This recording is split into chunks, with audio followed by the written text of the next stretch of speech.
Hi, I'm Bill O'Reilly. Thanks for watching us tonight. The people revolt. Trump wins. That is the subject of this evening's Talking Points memo.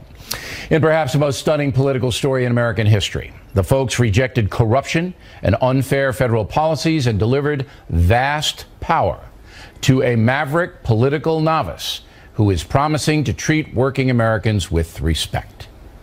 There is no question that the Democratic machine waged an arrogant campaign that justified Hillary Clinton's incredible record of ethical deficiencies. While many politicians distort and mislead, Mrs. Clinton seems incapable of speaking the truth.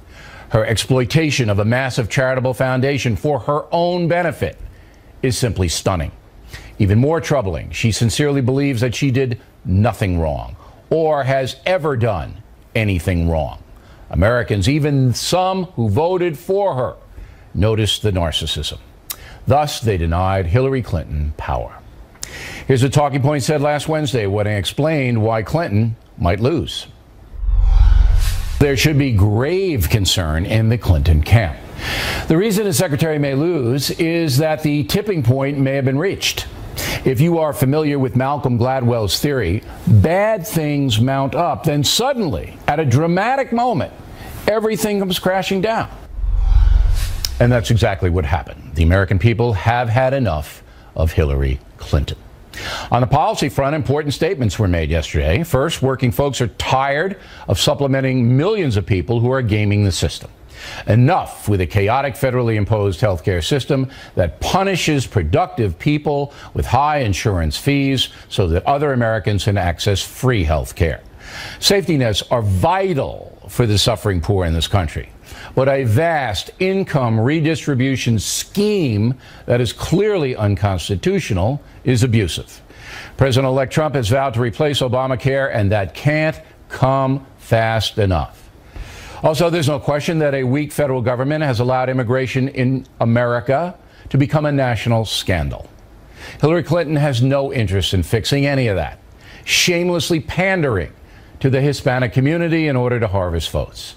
The fact that Mexican cartels are harming this nation by smuggling narcotics and undocumented people in here does not seem to faze Clinton or her party in the least. The fact that Democrats will not even vote for Kate's Law, which would protect all Americans from dangerous, illegal alien felons, is insane. The voters noticed. On the workplace front, workers cannot increase their earning power if business is strangled by onerous taxation and regulation.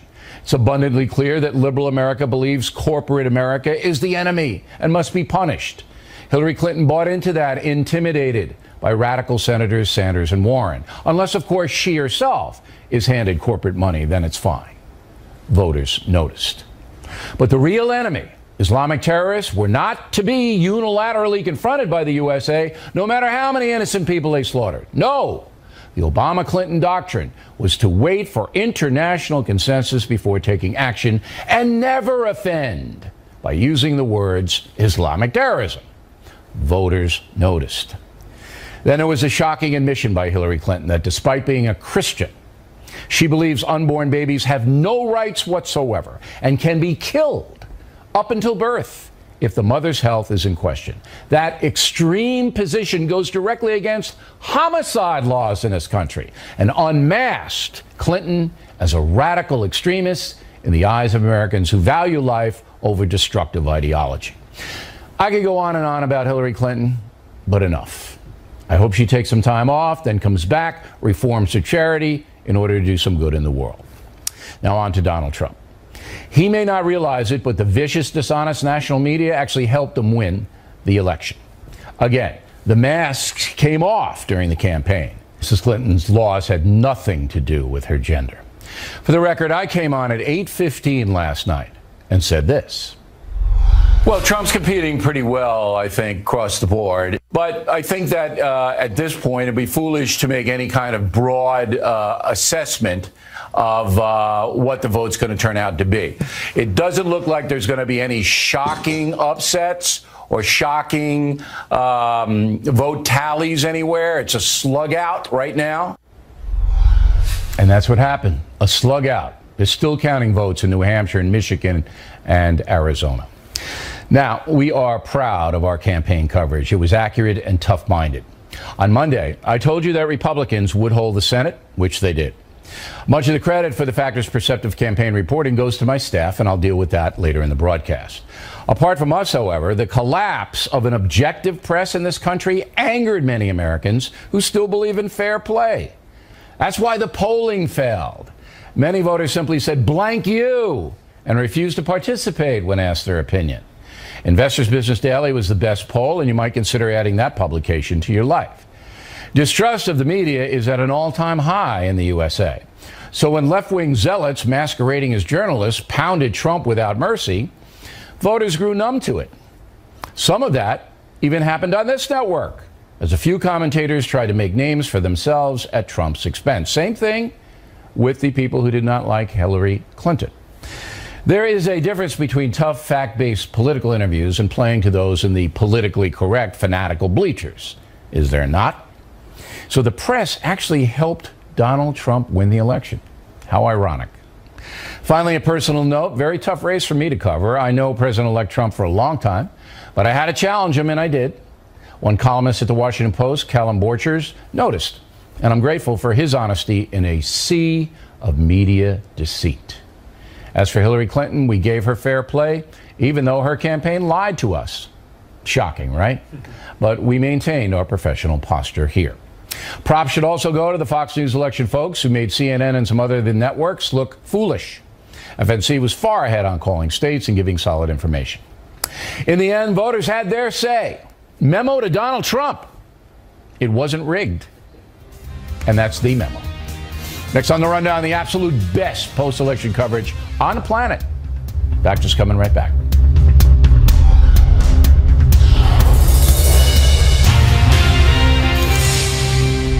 Impact segment tonight, we continue our coverage of the shocking presidential vote yesterday. Joining us from Washington, Dr. Lara Brown, presidential historian, teaches at George Washington University, and Jane Hampton Cook, author of the book The Burning of the White House, James and Dolly Madison and the War of 1812. So, Ms. Cook, as a historian, in your opinion, has there ever been a more surprising presidential outcome? No, this is maybe the most shocking, unprecedented presidential election we've ever had. We have never had someone so far outside the political system become president than Donald Trump. Every other president was elected to something, part of a president's cabinet, or had been a general or military. And so this is very historic and unprecedented for that very reason. Do you concur with that, Dr. Brown? Well, I would say yes and no. We do have several elections in our past where we have seen a similar vitriol. In fact, 1884 has sort of been my favorite parallel for this election. If you don't remember that, that was James G. Blaine, who was called the Continental Liar from the state of Maine. He was running against Grover Cleveland, who had only served a year as Buffalo's mayor and then a year as governor of New York. He was a very inexperienced person. In fact, a journalist that year referred to Grover Cleveland, who did win, and he won by 1,000 votes in New York, which gave him the electoral votes. He did an interview with him, and he said, on the great number of national questions, basically his answers are much defective. In other words, he knew almost nothing of policy. Well, okay, but even Grover Cleveland, ran and had to convince people, and Donald Trump didn't even come close to doing that. Now, when you watched the returns, Ms. Cook, were you stunned? What was going through your mind? Well, the polling seemed to suggest that Mrs. Clinton had a little bit of a lead, but then things had tightened up near the end. So I wasn't all that surprised as things began to tighten and flip. I remember the year 2000. I was on the streets of Austin, Texas, watching these big giant screens when Florida was called and then it was revoked. And so seeing a tight election is something we have seen recently. Yeah, okay. And so that didn't surprise me. But I know a lot of people sitting in the living room we're starting to cry or scream in celebration. How about you, Dr. Brown? When you saw it roll in, I saw it in Florida, and Krauthammer and I shot it out. Krauthammer, and who'll be on later on, felt that she was going to win, Hillary Clinton, Florida. And I said, because I'm seeing a northern piece come in last, and that was all going to go to Trump. But were you surprised, as a historian, again, when you saw this thing begin to unfold, that it wasn't going Mrs. Clinton's way? Well, I think what was interesting, and I think the problem the Clinton team had, was that they actually hit their targets. But there was Donald Trump and his ability to turn out voters who hadn't voted often. And when they turned out in the rural areas, that basically upset every model that but I think the minority vote, the black vote, was a little under. It was. Yes, and that hurt in Michigan in particular. That hurt. Now, as women, Ms. Cook, do you feel that, as we heard one of the commentators just say, that Hillary Clinton's gender hurt her in this vote? I don't see that at all. I mean, I didn't look at gender in looking at this race. I mean, certainly if she'd won, they would have been historic, the first female president. That would certainly be appropriate. But I looked at, people coming out and go, I don't want a woman, so I'm going to vote for the guy. I looked more at the issues or what people were talking about. That was more my focus looking at this election. I know it would be yours, but I mean, how about you, Dr. Brown? Do you think gender played into this? That there were people go, I don't want a woman in there? Well, all of our political science research actually shows that people vote party over gender, and that really when it comes to that question of, is a woman qualified? In fact, there's recent data which show that being the underdog as a woman in some ways helps candidates prevail. And you guys are naturally smarter, which is why you're leading the show tonight. I could have had guys, but they were all sweaty, and you were smarter than they were, and so I went with you.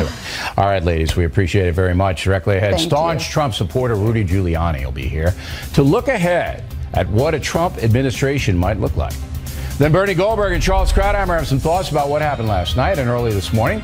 Those reports after these messages.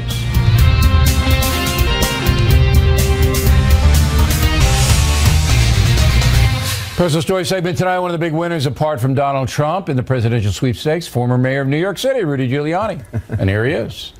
All right, so it's you, it's Christie, it's Gingrich, it's General Flynn, it's Kellyanne Conway. That's the five in the inner circle, right? Yeah, I would say General Kellogg, certainly Steve Bannon, Jared Kushner. Yeah. These are all people that are very... But they're not experiencing government. But they were very helpful in the campaign. Okay, but I'm looking now to advance the story. So I see Kellyanne Conway of Chief of Staff. All right? Okay, that's a yes. That'd be a good choice. I see you as Attorney General. Well, I sure know the Justice Department. Okay, that's a yes.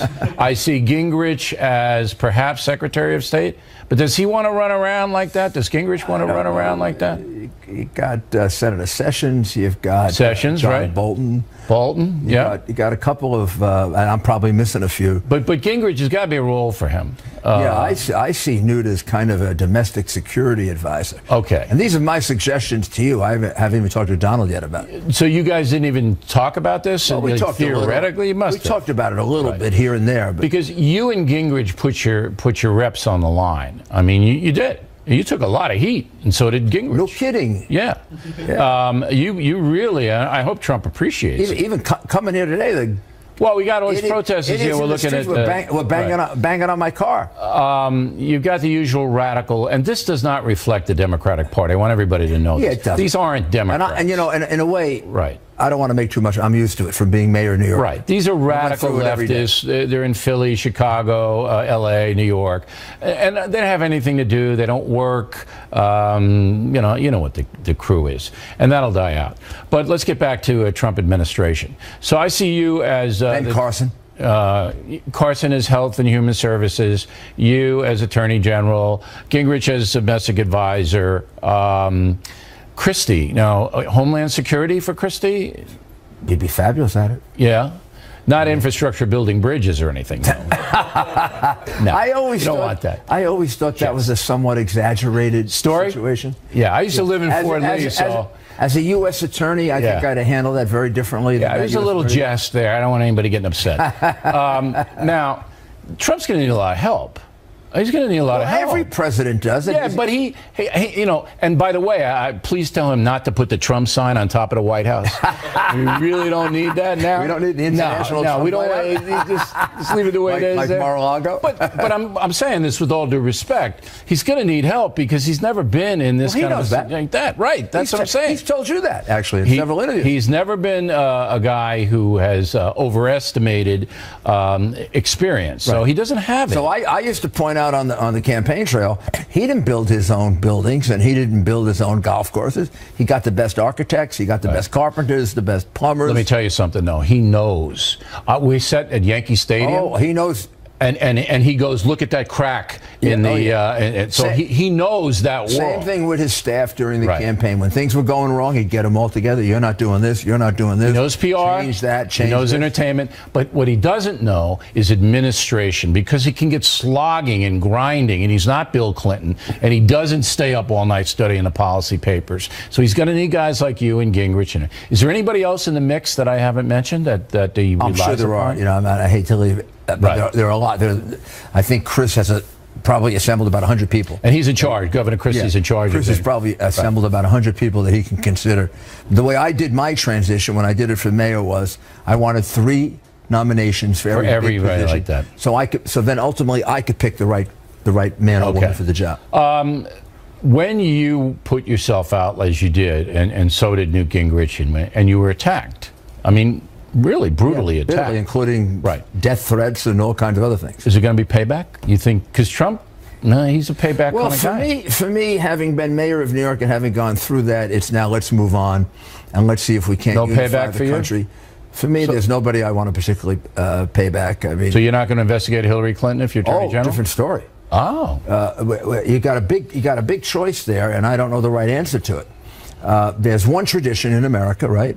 Election's over, we forget about it. There's another tradition in America, which is equal justice under the law. And it would depend on how bad the violations are. And there has not been a So you'd have to take a fresh look. Well, the FBI is still investigating the Clinton Foundation. And the foundation, right. So whoever the Attorney General is going to have to evaluate that. Obama's going to pardon her before he leaves. Then that will seal Obama's legacy as one of the worst presidents. I don't think so. I disagree with you there, because his base, Obama's base, would want him to do that. It's almost like the Ford-Nixon situation. But I do believe that if this continues, and Obama will know, that he'll pardon her before he gets out of there. Then he should pardon the sailor. Then he should also pardon the sailor who's spending a year in jail taking pictures in the submarine. And he should pardon instead of the dope dealers that he's letting out. And he should pardon Petraeus, and he should pardon Governor Cartwright. Good. All right. Well, I hope he's watching tonight. Last question. You were watching Returns with Donald Trump last night. I was. Tell me. I mean, is he jumping up and down? Was he hooting? What was he doing? He was very calm. I think he realized the turning point when the exit polls turned out to be so far off our own calculations. I think he realized he had a good chance. Once he saw Florida turn, and he knew he had Ohio, I always believed if he won Florida and Ohio. Yeah, that was the bellwether. And that's North Carolina. The rest will fall in. Was he in his tie or in his jammies? He was in his tie. It was a tie. He never takes the tie off. In the shower, he's wearing a tie. Mrs. Reagan, I'm going to give the lecture at the Reagan Library this Saturday night. Oh, they love me there. Don't mention my name. Had we lost? Yeah. I don't think we'd had many people there. Now we're sold out. Now you're going to be a big shot. We're sold out. Yeah. And President Reagan never ever took his jacket off in the Oval Office. Yeah. And Mrs. Reagan once told me he liked to take his jacket off, so it was hard for him. Yeah, but Trump doesn't want to take his ties off because he wants people to buy the ties. All right, thanks for coming in, Mr. Mayor. We appreciate it. Plenty more as the factor moves along this evening. Bernie Goldberg on media hysteria as President-elect Trump takes power. And Charles Krauthammer on why the American voters did what they did. I hope you stay tuned for those reports.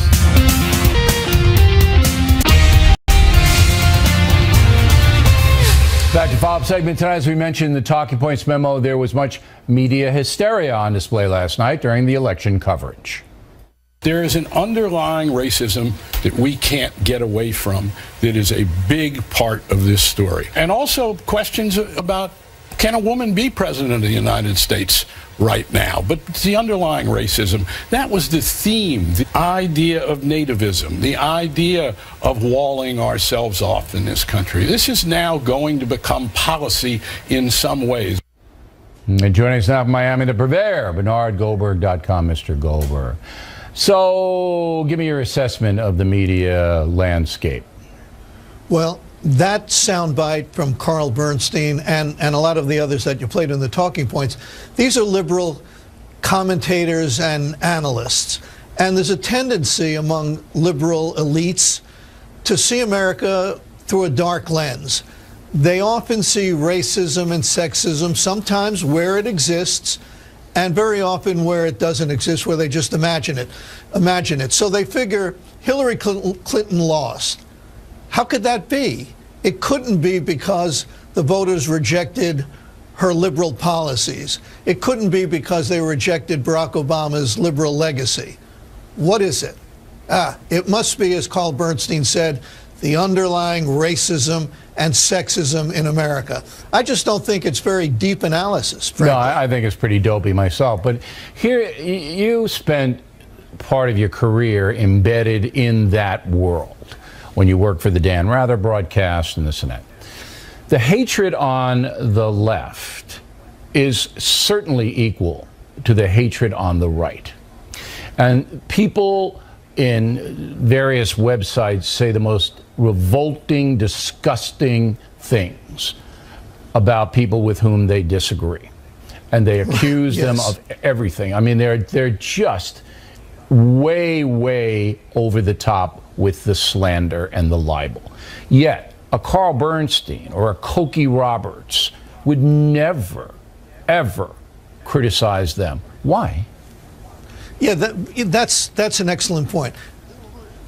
If it even needs to be said, I know you know this, and I know Donald Trump's loyal supporters know this. I'm no fan of Donald Trump, okay?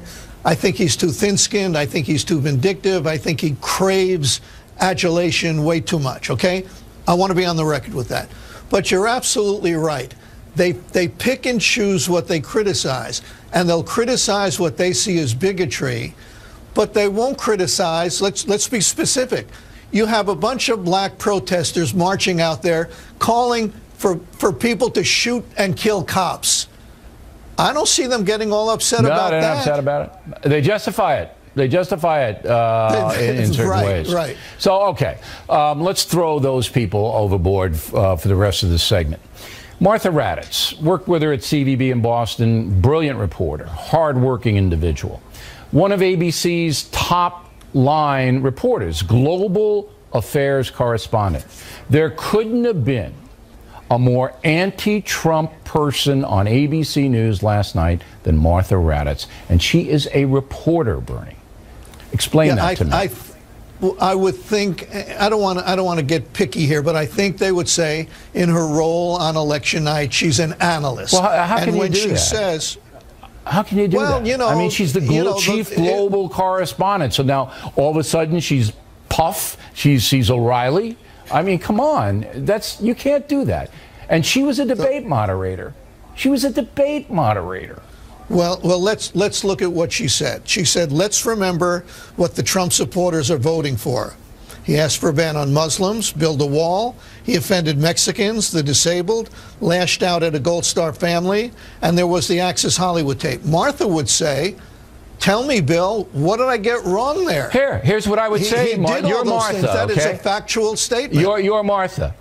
Did you go down the Hillary Clinton litmus test? Exactly. Did you go down? Hey, you're obviously your favorite wants late-term abortions up until the day the baby's born. Did you go down that list? I want to make clear, this is the most important point, and you're making it.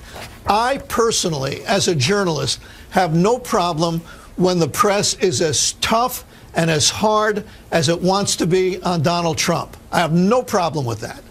My problem is precisely what you said. As long as they're fair about it. They're not even interested in her position on late-term abortion. That's right. As long as you have two lists. But she was there, Ms. Raddatz was there, to promote the candidacy of Hillary Clinton. And it's wrong. She wants to be a commentator. I'll have her on this program all day long.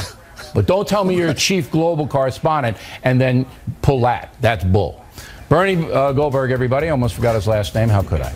We come right back. Charles Krauthammer. He and I tangled a bit over the presidential campaign last night. We'll see what Charles has to say now. Upcoming.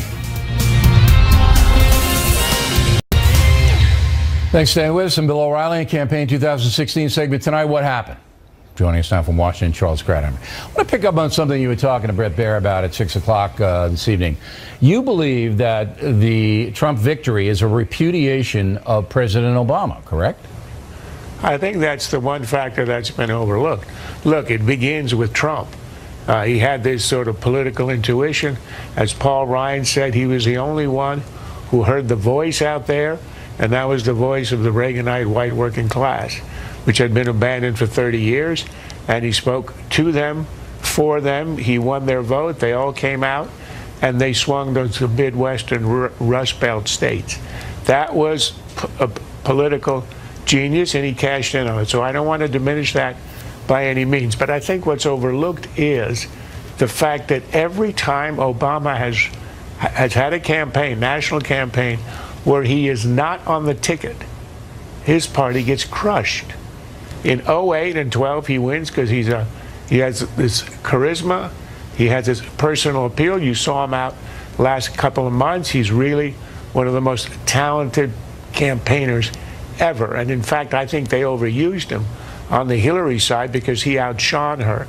But they mistook his personal popularity for the fact that people don't like Obamaism. But let me stop you there. The job approval rating for the president is about 53% now. So, and that's personal. That's a personal attachment to him. It's unusually high for the end of a second term, and that's why they thought this is an asset. But the fact is that in his first couple of years, he overreached. He had this hyper-liberal agenda, starting with Obamacare, which has haunted him ever since. They get crushed in 2010. They get crushed in 2014 when he said, I'm not on the ballot, but my policies are. So when he's not on the ballot and the policies are, his party gets ruined. What do you think? What do you think is wrong with Hillary Clinton as a campaigner? Look, what's wrong is look what happened as a result of this campaign. She starts out with somebody who is not politically talented. She admitted that. In fact, it was one of the few affecting moments of her campaign where she said, I don't have the political skills of my husband. Second, she is the poster child for the quote-unquote establishment that Trump ran against. You see from the WikiLeaks, there was no single revelation that was a smoking gun. But every time you'd read about it at all, it was the perfect depiction of what Trump was talking about. Another sleazy backroom deal. Self-dealing, backroom dealing. Yeah. All right, that's a good point. And it reinforced that image in a year which is a change election, and she just has no political talents. I say that on a day when she really took a hit, and you don't want to stomp on the grave of somebody. No, but really, I don't feel sorry for Hillary Clinton. She lied to us. She lied to everybody. Good riddance. All right, last 90 seconds. What do you think? You know, that's what I like about you, the milk of human kindness. Look, it just flows. I'm a kind person by nature, but I'm not going to be a phony. The woman does not deserve the presidency of the United States. She's not a quality person. Good riddance. Okay, last minute. She does deserve a smidgen of sympathy, considering what she lost. Good, you gave it to her. Donald Trump? Now you lost your train of thought. Donald Trump? What's he going to do? Is he going to knock Obamacare out, build the wall, going to do all that stuff? Yes. I think he's got his agenda, and if he can work with the Republicans in the Congress, whom he helped elect with his coattails, I think he could have a promising presidency, but he's got to stick to policy and not pick unnecessary fights. Yeah. If he can do that, if he can have the discipline. Well, they took his Twitter away. For the last two, well, I hope it's buried somewhere in the desert. Like that. But I don't want to build in the Trump sign on top of the White House, though. I don't. I don't want that. The White House is too small for him. That might be true. He might be living in his dopey hotel down the street. Exactly. The White House. That's what Bloomberg did. Bloomberg wouldn't live in the mansion. He lived in his big townhouse, so maybe that'll happen. The White House will be for guests. All right, you and I we'll have fun there, Charles. Thank you. Back in the book segment tonight, it was predictable that some radical Americans would not accept the outcome of the vote. This happened at UCLA. Donald Trump! Donald Trump! Donald Trump! Donald Trump! Donald Trump! Donald Trump! Very articulate at UCLA, with the tuition's about $60,000 for out-of-staters. And then we have tonight, there are some, various cities people running around. Joining us from Washington, Dr. Austan Goolsbee. There's the shot doctor of some protests. Now, Dr. Goolsbee just came out of a reception with President Obama for people who had worked in his administration. Dr. Goolsbee was advising the president on economics. What was the feeling at that reception, Doctor? Well, this was set up long before. It wasn't. Yeah, it was supposed to be a victory lap. All you guys thought. It wasn't supposed to be political at all. I'd say the mood was kind of somber, though. I've been with the president in a lot of crises. He's not one to. He usually takes a long view. He's not one to get down or something. But for sure, it was a tough day. Was there a consensus at the reception of why Hillary Clinton was defeated? No, we didn't. It wasn't really about that. It was just good to see everybody. The last I saw a lot of these folks, we were teetering on the edge of depression in the economy, and it was more just catching up. So it was really more nostalgia. Yeah. Now, you just heard me with Dr. Krauthammer, who accused me of being unkind toward Hillary Clinton. Do you think I'm unkind toward her? I don't know if you're unkind. I thought you were a little unfair in the following sense. Imagine the situation were reversed and Donald Trump had won more votes than Hillary Clinton had won, but he lost in the Electoral College. You know Donald Trump. I don't know him. Do you really think that Donald Trump would have been nearly as gracious as Hillary Clinton was today? I can't speculate on that, but I can tell you this. With California being by far the most populous state in the Union and being by far the most liberal state in the Union, the popular vote would then just go to California and a few other big states like New York and why. I'm not saying to change the Constitution. I'm not saying change it. But those are people, Bill. Those are Americans, and they're Americans. They do count. But the popular vote. I'm not saying change the system. The rules are the rules. He won. Right. I'm saying Hillary Clinton was extremely gracious, showed no resentment. Yes. She did not fight the results of the election. And I don't know if Donald Trump would necessarily have done the same. But I was talking about overall performance. The secretary, as I mentioned, was not honest with us, was not honest with a lot of other people, waged a campaign that, frankly, at times I was just stunned because it just went so far out there to pander to people like Sanders and to people like Warren. And so I think she got what she deserved. Just my opinion, and I tried to basically be fair. I tried to be fair to her throughout the whole campaign. I was fair to her. I didn't say this until after the vote. I didn't say it before the vote. Okay, that's a legitimate point to make. I guess from my perspective, I feel that maybe that puts not enough emphasis on some of the things that Donald Trump said and did, and some of the let's see what he nature. does. But, see, there's a difference between doing and saying. I agree last with question. that. Last question. And look, he's now the president, and I opposed him. I think it was a mistake. But now, if he screws I want up, him to I'm be going a to be the first guy. president. If he screws up, I'm the first guy to say it.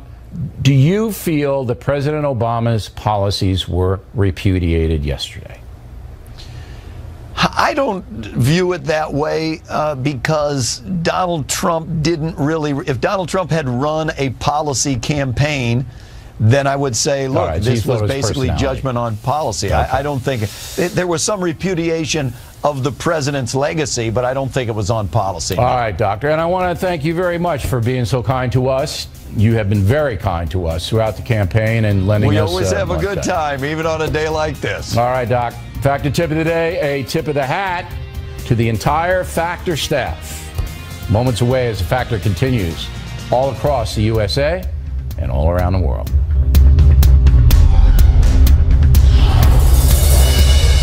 fact, the tip of the day, some of the folks who make me look good in a moment. First time to think about Christmas and Hanukkah and holidays in general. We have two great opportunities for you. In 2017, we'll be roaming around the country with the Spin Stops Here show live. Miller, Waters, and O'Reilly. Oh, that's trouble. We'll see everybody in Tulsa, Oklahoma, Reading, Pennsylvania, Omaha, Nebraska, also at the Tacoma Dome in Washington State, and the Theater of Westbury, Long Island. Tickets going fast. Tacoma's almost sold out already. They make great gifts, and you can check it all